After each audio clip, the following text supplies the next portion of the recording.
नमस्कार, मी प्रणव ढमाले. आज मी एक वेगळा विषय घेऊन आलो आहे. खरं तर विषय नाही, एक जो विषय आपण 5वी ते 10वी या शाळेच्या अभ्यासक्रमात अभ्यासला आहे, तो विषय घेऊन आलो आहे. त्याची परत एकदा ओळख करून द्यायसाठी आलो आहे. मी सध्या इयत्ता 10वीचं इतिहास आणि राज्यशास्त्राचं पुस्तक घेऊन आलो आहे. तर हे पुस्तक का घेऊन आलो आहे? त्याच्यामागे एक सिंपल कारण आहे, की 10वीत आपण जे राज्यशास्त्रामध्ये किंवा नागरिकशास्त्रामध्ये आपण जे शिकलो 5वी ते 10वी, त्याचा आपल्याला विसर पडला आहे का? हा एक साधा प्रश्न माझ्या मनात निर्माण झाला आणि त्यामुळे त्याची एक परत तुम्हाला आठवण करून द्यावी, त्या विषयाशी संबंधित तुमच्याशी बोलावं असं वाटलं. त्याच्या मागचं कारण हे होतं, की 2 डिसेंबर रोजी महाराष्ट्रात झालेल्या नगरपंचायत आणि नगरपरिषदांच्या निवडणुका. त्या निवडणुकांमध्ये जो काही गोंधळ झाला, जे काही ती निवडणूक प्रक्रिया होती ती पूर्ण खड्ड्यात गेली का काय असा प्रश्न जो निर्माण झाला. त्या निवडणुका नक्की कशा झाल्यात हेच कोणाला कळेनासं झालं आहे. त्यामुळं हा विषय घेऊन तुमच्याशी बोलावं असं वाटलं, म्हणून आलो आहे. या विषयाची सुरुवात एका साध्या गोष्टीपासून, जी गोष्ट आपल्या प्रत्येकाला माहिती आहे त्यापासून करूयात. भारताच्या संविधानाची उद्देशिका. त्यात आपण असं म्हणतो, आपण एक शपथ घेतो. शाळेत आपण प्रत्येकाने घेतली असेल, कदाचित त्याचा विसर पडला असेल म्हणून ती एकदा परत वाचून दाखवतो.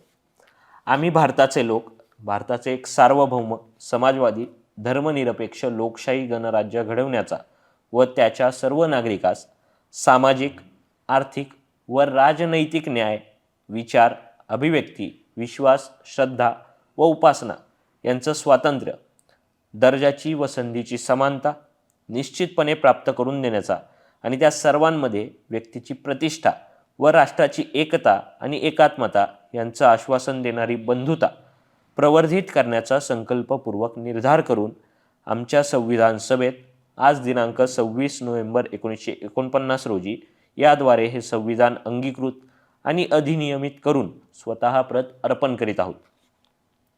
26 नोव्हेंबर 1949 रोजी आपण ह्या उद्देशिकेच्या आधारावरचं जे संविधान होतं ते अंगीकृत केलं. देशानं संविधानाचा स्वीकार केला. पण त्या संविधानातली काही मूलभूत कर्तव्य आहेत, काही मूलभूत आपल्या जबाबदाऱ्या आहेत, त्याचा आपल्याला विसर पडला आहे. त्या लोकशाहीमध्ये हे संविधान जे लोकशाही टिकवण्यासाठी बनवलं गेलं आहे, त्या लोकशाहीचा सर्वात महत्त्वाचा भाग आपण ज्याला म्हणू शकतो त्या असतात निवडणुका. त्या निवडणुकांमध्येच गोंधळ व्हायला लागलेत. त्या निवडणुका पारदर्शी कशा म्हणायच्या असा प्रश्न उपस्थित व्हायला लागला आहे. जी काही 2 तारखेच्या या नगरपंचायत नगरपालिकाच्या निवडणुकांमध्ये महाराष्ट्रात जी परिस्थिती ओढावली, अनेक ठिकाणी मतदारांची मूलभूत अधिकार जे असतात, की आम्ही कोणाला मतदान केलं हे कोणाला दाखवणार नाही, ज्याला आपण जे मतदानाची एक कर्तव्य असतं ते कुठंतरी बजावताना पाहायला नाही मिळालं. बोगस मतदार सापडले.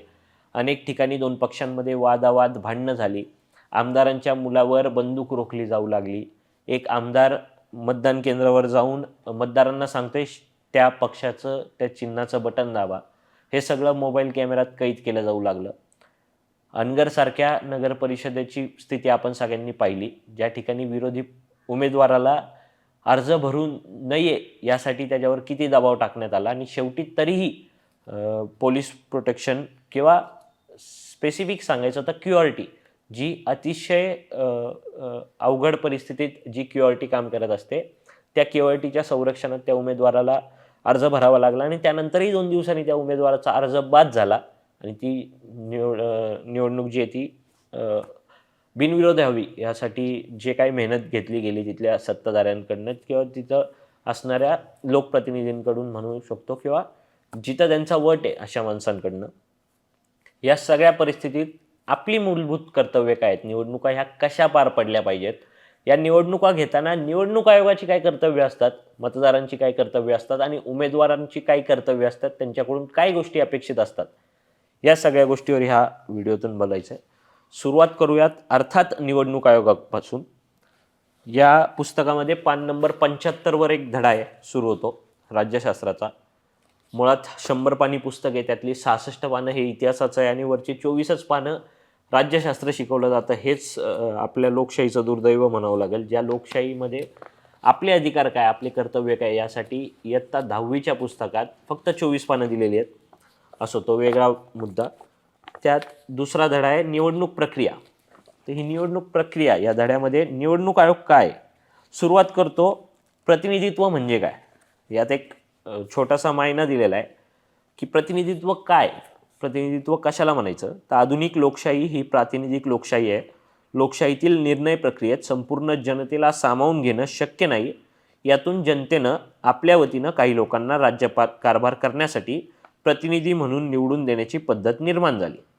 म्हणजे प्रत्येकजण लोकशाहीमध्ये सहभाग घेऊ शकत नाही, म्हणून लोक काही प्रतिनिधी निवडून देतात आणि ते जाऊन लोकांचं प्रतिनिधित्व करतात. ही पद्धत सुरू झाली.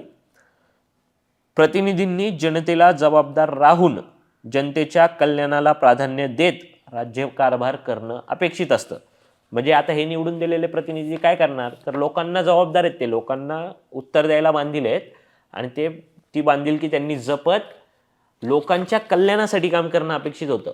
मग या लोककल्याणामध्ये वेगवेगळी कर्तव्य असतात.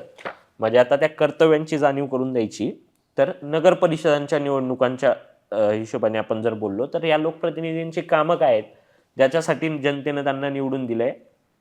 शहरातील पाणी पुरवठा, गटार, रस्ते, प्रकाश व्यवस्था, म्हणजे पाणी, लाईट, स्वच्छता, रस्ते या सगळ्या मूलभूत सुविधा उपलब्ध करून देणं त्यांची जबाबदारी असते. कचरा व्यवस्थापन आणि स्वच्छता, शहर विकास आराखडा तयार करणं, शाळा, रुग्णालये, उद्याने, क्रीडा सुविधा विकसित करणं आणि घरकर, मालमत्ता कर, व्यावसायिक कर आकारणीची जबाबदारी जी असते ती यांच्यावर नगरपंचायतीची जबाबदारी असते. आणि इथले जे प्रतिनिधी नगर परिषदेत, नगरपंचायतीत, नगरपालिकेत निवडून जातात त्यांच्यावर ही कामं करून घेण्याची जबाबदारी असते.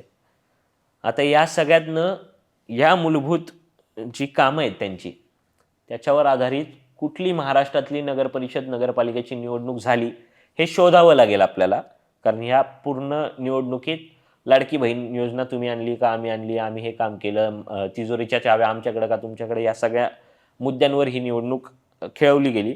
मुळात याला स्थानिक स्वराज्य संस्थांच्या निवडणुका असं आपण म्हणतो. स्थानिक प्रश्नांवर या निवडणुका लढवल्या गेल्या पाहिजे होत्या, ज्या गेल्या नाहीत असं स्पष्ट मत आहे आणि ते उघड सत्य आहे. आता यात निवडणूक आयोगाची काय जबाबदारी असते बघा. निवडणूक आयोग म्हणजे काय, त्याची सुरुवातीला व्याख्या त्यांनी दिलेली आहे. भारतातील निवडणूक प्रक्रियेच्या केंद्रस्थानी अर्थातच निवडणूक आयोग आहे. भारतीय संविधानाच्या कलम 324ने या स्वायत्त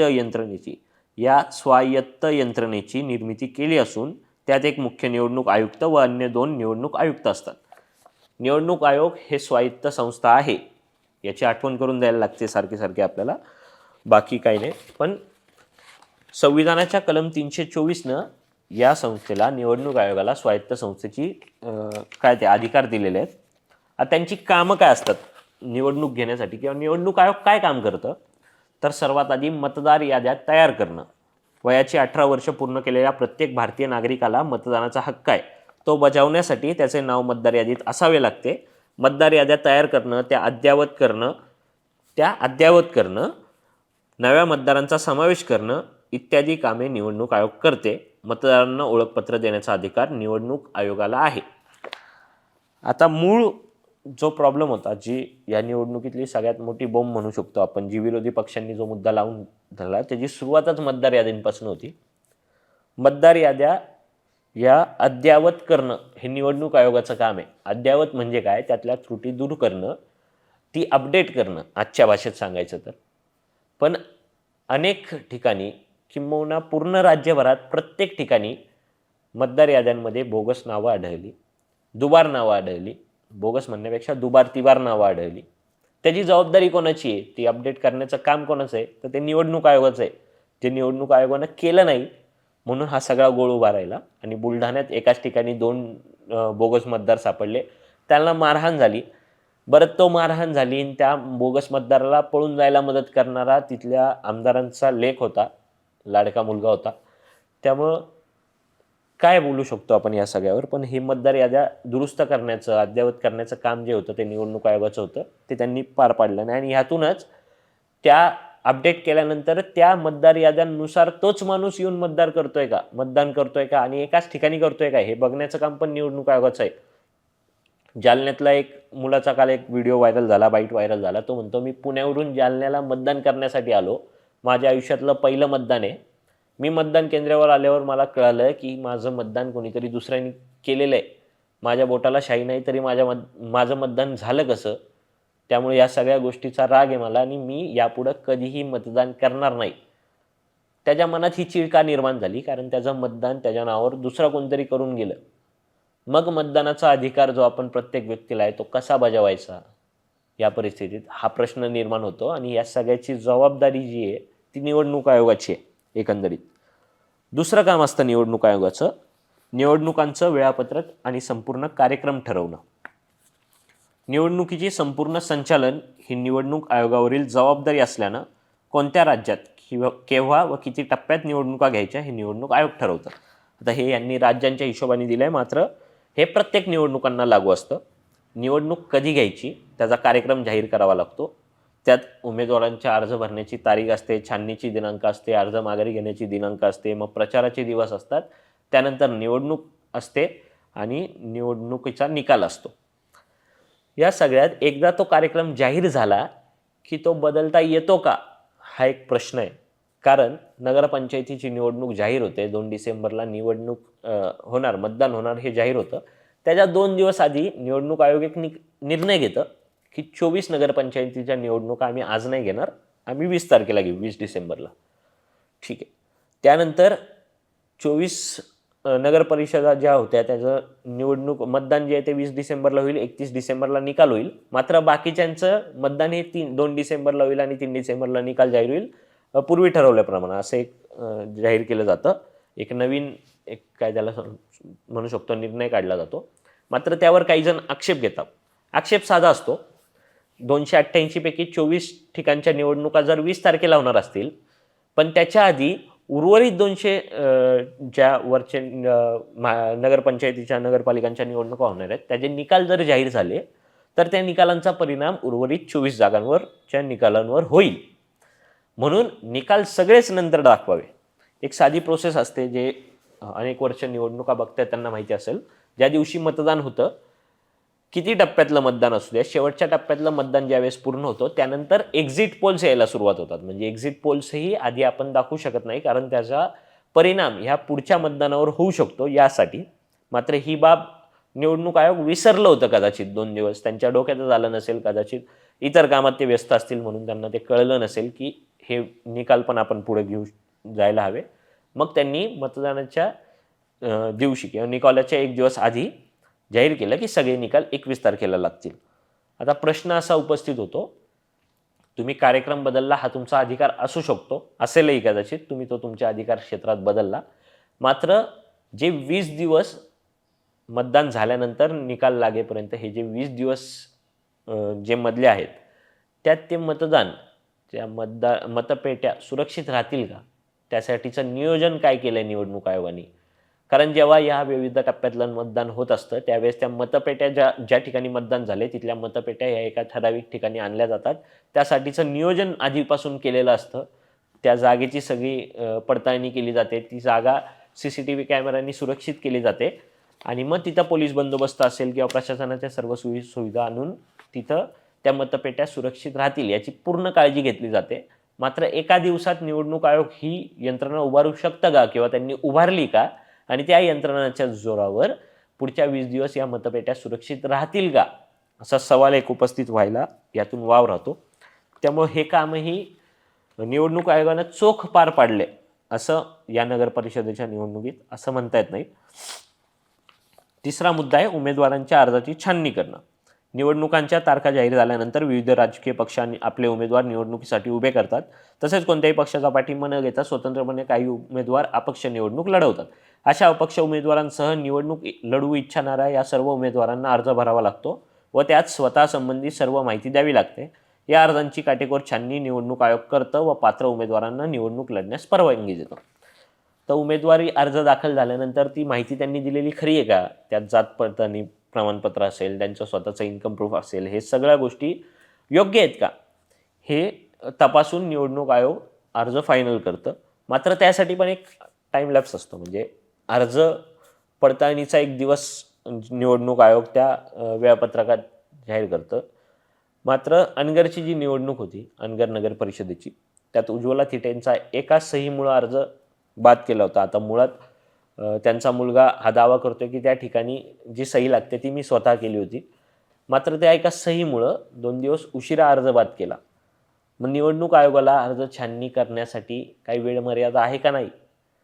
एखाद्या उमेदवाराला जर निवडणूक लढवायची आहे, लढवली, त्यांनी तो अर्ज भरला, त्यांनी सगळे डॉक्युमेंट्स दिले आणि एका सहीसाठी तुम्ही 2 दिवसानंतर तुम्ही त्याला सांगताय की तो अर्ज बाद केलाय.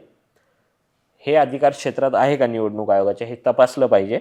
आणि मुळात त्यासाठी एक वेळमर्यादा असते, त्याचं पालन कुठेतरी निवडणूक आयोगाने यामध्ये केलं नाही. हे अनगरचं उदाहरण झालं. त्यानंतर संबंधी वाद सोडवणं. निवडणुकीसंबंधी काही वाद निर्माण झाल्यास ते सोडवण्याची जबाबदारी निवडणूक आयोगावर असते. त्यानुसार एखाद्या मतदारसंघात पुन्हा निवडणुका घेणं अथवा उमेदवारांची अपात्रता घोषित करणं ही कामं निवडणूक आयोगाची आहेत.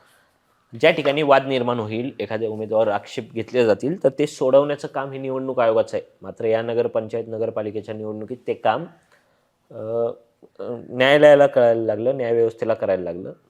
इथंही निवडणूक आयोगाची जी आहे ती चूक होती. असो, ह्या सगळ्या निवडणूक आयोगाच्या गोष्टी झाल्या. मात्र ही सगळी कामं पूर्ण झाली किंवा निवडणूक आयोगाची ही प्रक्रिया पूर्ण झाली की एक आचारसंहिता लागू होते. ती आचारसंहिता काय आहे तर त्याचंही ते इथं सांगितलेलं आहे.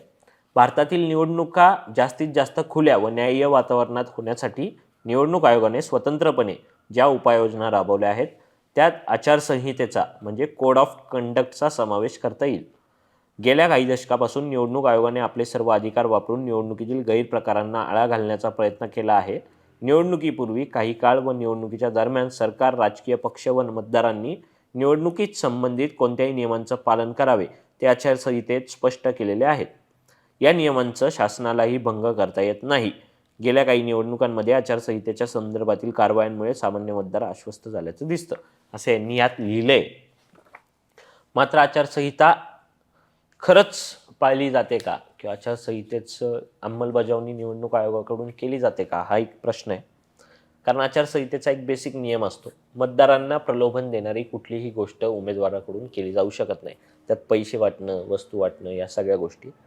विधानसभेला जी लाडकी बहीण योजना होती ती आचारसंहितेचं उल्लंघन होतं. मात्र तो विषय आता मागं पडला, त्यामुळं नवीन उदाहरणावर येऊ. शिवसेनेचे आमदार निलेश राणे यांनी एक आरोप केला कोकणात, तळकोकणात.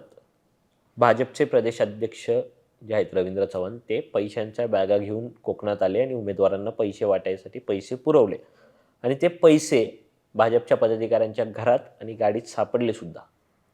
मात्र या प्रकरणी निवडणूक आयोगानं काय कारवाई केली तर निवडणूक आयोगानं केलेली कारवाई आहे निलेश राणे यांच्यावर चोरीचा गुन्हा दाखल. का? कारण ते त्या पदाधिकाऱ्याच्या घरात गेले होते, त्यांनी त्या पैशाच्या ठिकाणी निलेश राणे होते, त्यामुळे त्यांच्यावर चोरीचा गुन्हा दाखल झाला. मात्र ज्या पदाधिकाऱ्याकडे, भाजप पदाधिकाऱ्याकडे पैसे सापडले, ज्याच्या गाडीत पैसे सापडले, तो शेवटी थोड्या वेळानंतर पोलीस स्टेशनमध्ये येऊन पोलिसांसोबत मांडवली करण्याचा प्रयत्न करतोय, याचा व्हिडिओ देखील व्हायरल झाला. मात्र तरीही भाजपच्या पदाधिकाऱ्यांवर गुन्हा दाखल झाला नाही, त्यांच्याकडून आचारसंहितेचा भंग झाला अशी कारवाई झालेली नाही अद्याप तरी. दुसरी गोष्ट, शिवसेनेचे आमदार संतोष बांगर मतदान केंद्रावर जातात, एका महिलेला मोबाईल हातामध्ये धरून व्हिडिओ काढत सांगतात की शिवसेनेच्या धनुष्यबाण चिन्हासमोरचं बटन दाबायचं. मात्र हे निवडणूक आयोगाच्या मते आचारसंहितेचं उल्लंघन नाही असं त्यांचं म्हणणं आहे. अनेक ठिकाणचे व्हिडिओ व्हायरल झाले जिथं बूथवर वोटिंग बूथवर उमेदवार असतील किंवा पक्षाचे कार्यकर्ते असतील, मुख्यमंत्र्यांच्या मर्जीतले शासकीय अधिकारी मतदारांना सांगतायत भाजपचं बटन दाबा, असेही व्हिडिओ व्हायरल झाले. मात्र हा आचारसंहितेचं उल्लंघन नाही असं निवडणूक आयोगाला वाटतं का, हा प्रश्न या ठिकाणी उपस्थित होतो. त्यामुळे निवडणूक आयोगानं किती कामं या सगळ्या निवडणूक प्रक्रियेमध्ये केली तर हा एक प्रश्न आहे. आणि त्यानंतर मतदारांचे अधिकार काय हे पण आपण एकदा समजून घेतलं पाहिजे. मतदारांचे अधिकार आणि त्यांची कर्तव्य काय असतात बाबा निवडणुकीत. ठीक आहे, कोड ऑफ कंडक्टमध्ये अजून काही गोष्टी आपण सांगू. मतांसाठी पैशांचं किंवा भेटवस्तूंचा लोभ देण्याची मनाई असते, हे आपण बोललो. त्यानंतर धार्मीय, जातीय किंवा द्वेष निर्माण करणारी वक्तव्य करू नये असाही एक मुद्दा असतो, ज्याचं सर्रास प्रत्येक ठिकाणी उल्लंघन केलं जातं. त्याची उदाहरणं वेगळी देण्याची गरज नाही. शासकीय यंत्रणा निवडणुकीसाठी वापरू शकत नाही. याचं उल्लंघन झाल्याचं उदाहरण मी आत्ताच दिलं. प्रशासकीय अधिकारी सांगत होते भाजपला मतदान करा, त्याचे व्हिडिओ व्हायरल झालेले आहेत. या सगळ्या होर्डिंग, पोस्टर, प्रचार यात मर्यादा पाळणं आवश्यक असतं. त्यासाठी एक निश्चित खर्च असतो, त्या खर्चामध्येच हा प्रचार करायचा असतो. मात्र त्याचंही सगळीकडे सर्रास उल्लंघन होतं. असो, या सगळ्यात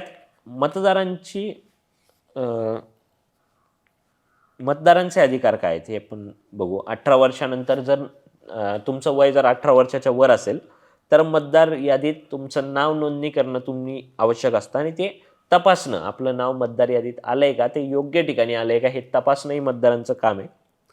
गुप्त मतदानाचा अधिकार असतो आपल्याला, म्हणजे आपलं मत आपण कोणाला देतोय हे कोणाला सांगायचं नसतं, कोणी विचारलं तर, आणि कोणी ते बघू पण शकत नाही, हा अधिकार असतो आपल्याला. मात्र त्याचं उल्लंघन झाल्याचं उदाहरणही मी संतोष बांगर यांच्या रूपानं आधी दिलं. प्रामाणिक पर्याय निवडण्याचा अधिकार असतो, हे फार इंटरेस्टिंग आहे. दबावाविना उमेदवार निवडण्याचं स्वातंत्र्य असतं, पण ते कधी, जर तुमच्याकडं पर्याय असतील तर ना. अनगरमध्ये प्रतिष्ठेच्या जोरावर विरोधी उमेदवाराचा अर्ज बाद केला जातो. अनगरमधली नगराध्यक्षाची उमेदवारी ही बिनविरोध केली जाते आणि तुमच्यासमोर पर्यायच ठेवला जात नाही की तुम्हाला काय निवडायचं आहे. तर तुम्हाला कसला स्वातंत्र्य आलं, प्रामाणिक पर्याय निवडण्याचा अधिकार आला. असंच गिरीश महाजनांच्या पत्नीच्या बाबतीत होतं. गिरीश महाजनांची पत्नी जेव्हा नगराध्यक्षपदाची उमेदवार असते त्यावेळेस विरोधी उमेदवाराला बोलवून किंबहुना त्याला घेऊन येऊन निवडणूक अधिकाऱ्यासमोर बसून त्याचा फॉर्म मागं घ्यायला त्याच्यावर दबाव टाकला जातो. हे सगळं व्हिडिओ कॅमेऱ्यात कैद होतं. मात्र तरीही तुम्हाला अधिकार आहे, तुम्हाला पाहिजे तो पर्याय निवडण्याचा. आणि यांना अधिकार आहे, सत्ताधाऱ्यांना किंवा लोकप्रतिनिधींना, की तुमच्यासमोर पर्यायच नाही ठेवायचा. निवडणूक ही बिनविरोध करायची, म्हणजे तुम्हाला अधिकार जो आहे तो तुम्हाला बजावता येणार नाही. पण हे सगळं लोकशाहीसाठी घातक आहे. बिनविरोध निवडणुका होऊ नये, कारण पर्याय तुम्ही निवडायचा असतो. सगळ्यात पहिली आपण जी गोष्ट ह्या व्हिडिओच्या सुरुवातीला मी जी सांगितली ना, ती परत आठवण करून देतो. प्रतिनिधित्व म्हणजे काय, तर लोकशाहीतील निर्णय प्रक्रियेत संपूर्ण जनतेला सामावून घेणं शक्य नाही. यातून जनतेनं आपल्या वतीनं काही लोकांना राज्यकारभार करण्यासाठी प्रतिनिधी म्हणून निवडून देण्याची पद्धत निर्माण झाली. पण तुमच्याकडे आत्ता पर्याय आहेत का की कोणाला लोकप्रतिनिधी करायचं, याचा विचार प्रत्येकानं केला पाहिजे. आणि नोटाचा अधिकार असतो तुम्हाला, म्हणजे नन ऑफ द अबव अशी एक असते. किती उमेदवार आहेत त्यांच्यातलं नोटा दाबू शकता तुम्ही, तुम्हाला जर कुठलाच उमेदवार पटला नाही तर. त्यानंतर मतदाराची एक कर्तव्य असतात, म्हणजे तुमच्यावर काही कर्तव्य देखील असतात. त्यातलं कर्तव्य, मतदानाचं कर्तव्य प्रामाणिकपणे पार पाडणं. मतदार ओळखपत्र, आधार कार्ड किंवा अधिकृत कागद बाळगणं, म्हणजे तुम्ही जर वोटिंगला गेला असाल तर तुमची ओळख पटवणारं एखादं कागदपत्र तुम्हाला सोबत घेऊन जावं लागतं. त्यात आधार कार्ड किंवा वोटर ID हे तुम्हाला घेऊन जायला लागतं, कारण तुम्हीच मतदान करायला आलाय. पण काही ठिकाणी तिथं गेल्यावर तुम्हाला कळतं की तुमच्या जागी दुसरा कोणतरी वोटिंग करून गेलाय. तो कुठलं कागदपत्र दाखवून गेला, हा एक संशोधनाचा मुद्दा आहे. पण हे तुमचं कर्तव्य आहे की तुम्ही वोटर ID आणि आधार कार्ड किंवा आधार कार्ड हे तुमची ओळख पटवण्यासाठी घेऊन जावं लागतं. पैसे, भेटवस्तू किंवा दबावाखाली येऊन मतदान करू नये हे तुमचं कर्तव्य आहे. पण आपण ते पाळतो का? आपल्याकडं जर उमेदवार काही पैसे घेऊन आला मतदानाच्या आदल्या दिवशी तर आपण ते स्वीकारतो. ते स्वीकारायला नाही हवेत, किंवा स्वीकारून त्याच्या दबावाखाली मतदान करायला नाही हवं. हे आपण करत नाही. त्यामुळं राज्यातले मंत्री सरळ सरळ सांगतात की मतदानाच्या आदल्या दिवशी जागे राहा, लक्ष्मी घरात येणार आहे. हे राज्याचे सत्ताधारी पक्षाचे आमदार सांगतात. पण आपण ते पाळत नाही, आपलं कर्तव्य पार पाडत नाही, याचं ते फलित आहे. मतदान केंद्रातील नियम पाळणं. आता मतदान केंद्रातले काही साधे नियम असतात. एक माणूस आतमध्ये मतदान करायला गेलेला असताना दुसऱ्याने आत जाऊ नये, आतमध्ये मोबाईल फोन घेऊ नये, कोणाशी फोनवर बोलू नये मतदान केंद्राच्या बाहेर, व्हिडिओ काढू नये, हे साधे असतात. पण हे सगळे मतदारांसाठी असतात, स्थानिक, म्हणजे साध्यासुध्या आपल्यासारख्या मतदारांसाठी हे नियम असतात. काही लोकप्रतिनिधींना ते नियम लागू होत नाहीत. ते आतमध्ये जातात, ते सांगतात, संतोष बांगरांसारखं, की कोणाला मतदान करायचं आहे, ती तिथं फोन घेऊन जातात, फोनवर बोलतात, फोनवर व्हिडिओ काढतात. पण त्यांच्यासाठी हे नियम नाही आहेत. असो, ही सगळी मतदान प्रक्रिया होती. याची आठवण करून देण्यामागचं कारण एवढंच होतं, की आपण जे 10वीच्या पाठ्यपुस्तकात हे सगळं शिकलो, त्या 10वीच्या पाठ्यपुस्तकाचा आपल्याला विसर पडला आहे का? हे मी आत्ता जे सांगितलं हे कुठलं अमेरिका, ब्रिटन किंवा या देशांमधलं नाही, तर आपल्या भारतातल्या, महाराष्ट्रातल्या इयत्ता 10वीच्या इतिहास व राज्यशास्त्र या पुस्तकातल्या दुसऱ्या धड्यातली सगळी गोष्ट होती, ज्यात सगळं सांगितलं होतं की काय कर्तव्य असतात. त्यामुळं किमान एकदा जो 4 पानांचा धडा आहे, तो प्रत्येकाने एकदा वाचावा. आपल्याला आपली कर्तव्य, आपले अधिकार आणि निवडणुका कशा व्हायला पाहिजेत, यासाठी याचा एक काय म्हणू शकतो आपण, रिव्हिजन होईल. त्यासाठी हा वाचावा. मुळात मतदारांनी नाही तर निवडणूक आयोगानेही हे वाचावं आणि त्यांना परत लक्षात येईल की निवडणुका कशा घ्यायच्या असतात आणि त्यासाठी काय आवश्यक असतं, त्याची प्रक्रिया काय असते, हे सगळं सांगणं किंवा हे सगळं पटवून देणं हा एवढा यामागचा उद्देश होता. या व्यतिरिक्त तुम्हाला काही बोलायचं असेल तर कमेंट बॉक्समध्ये नक्की सांगा. काही सुचवायचं असेल तर कमेंट बॉक्समध्ये नक्की सांगा आणि व्हिडिओ आवडला असेल तर लाईक करायला विसरू नका. व्हिडिओ जास्तीत जास्त शेअर करा, जेणेकरून जी डागाळलेली प्रतिमा आहे किंवा निवडणूक प्रक्रिया जी संपत चालली असं आपण म्हणू शकतो, ती पुन्हा एकदा उभारी घेऊ शकते. फक्त लोक चळवळीतून लोकांनी सहभाग नोंदवला, लोकांनी जर त्यांचं इंटरेस्ट त्या ठिकाणी दाखवला तर. त्यामुळे हा व्हिडिओ जो आहे तो जास्तीत जास्त लोकांपर्यंत शेअर करा. धन्यवाद.